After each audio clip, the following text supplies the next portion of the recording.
In this morning's Saturday session, Goose, the band formed in 2014 and over the next few years started to gain popularity playing in local bars. As audiences grew, they eventually made their TV debut here in 2022. And now they're back to perform from their fourth full-length album, Everything Must Go, released just yesterday. But first, Anthony Mason sat down with the band at their rehearsal studio in Connecticut. Not every band has chickens by their studio. They're missing out. It's inspirational, though, right? You know. The band Goose is based in suburban Connecticut. Is this like the dream studio? It was a dream for a long time to have a place like this where we can just play and, whack drums in the middle of the night and not get in trouble. Yeah. Well, the water is nice, too. Yeah. I was thinking about moving in your direction. This is where they put the finishing touches on Everything Must Go, the fourth studio album for the rapidly rising jam band. There's this perception out there that you guys kind of came out of nowhere. Doesn't everything, Founding members Trevor Weeks and Rick Materatanda met in high school in Wilton, Connecticut. In 2014, they started playing local bars, like Viva Zapata's in Westport. What were you aiming for in the beginning? Honestly, in the very beginning, I just thought Goose would be a funny name for a band that played funk music at bars. I never thought we'd be, here. It was almost kind of just like head down and see what happens. Yeah. The elevator.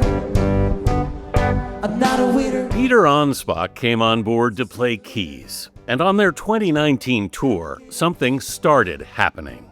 At a gig in New York. That was Bowery Ballroom. Bowery We put up a Bowery, which was like 600 tickets, which was, we had never done anything that big, close, remotely at that point, and it sold out like immediately. We thought there might have been a mistake or something. Yeah, for sure. It's been like road. This June, Goose will headline Madison Square Garden. The show's already sold out. Materatanda, the lead guitarist, says the band aspires to create a world with their music. Is it time to shed our weapons yet, my friend? You're trying to kind of create a mental space where people want to be in. Yeah, that's something I have loved, inhabiting other people's worlds. I feel like it's similar to authors or like fantasy authors. Yeah. Like they create these little worlds in their books. You have to do that for yourselves first? That's kind of, I think, what it comes down to is I want to feel immersed in our world. Yes. And that's kind of the work, I guess. Give it time. Go ahead. Give it hell. Chemistry is important in any band. How do you develop that? Is that just time and playing? It's funny, we stepped in the room with Cotter for the first time, and there was just immediate chemistry. Drummer Cotter Ellis joined just over a year ago. What is that when that happens? I don't know. It's hard to wrap my head around it completely. Yeah. Just sometimes it works. And it worked better with these guys than I've ever experienced before. In March, in what the group called a painful change, they parted ways with percussionist Jeff Arevalo over behavioral issues. Were you worried what that might do to the chemistry of the band? It all kind of happened very fast. We had maybe 2 days or something before we knew we were just going out on the road as a four-piece. Yeah. And then it ended up being great. We really bonded. And do you anticipate staying like this, four of you? Certainly for now. Yeah. Not tired.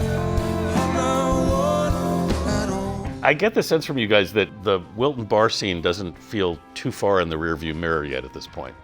Definitely not. In so many ways, that still feels like this has all been like one weird dream, and we need to go back to Vivas, and then everything's gonna feel normal again.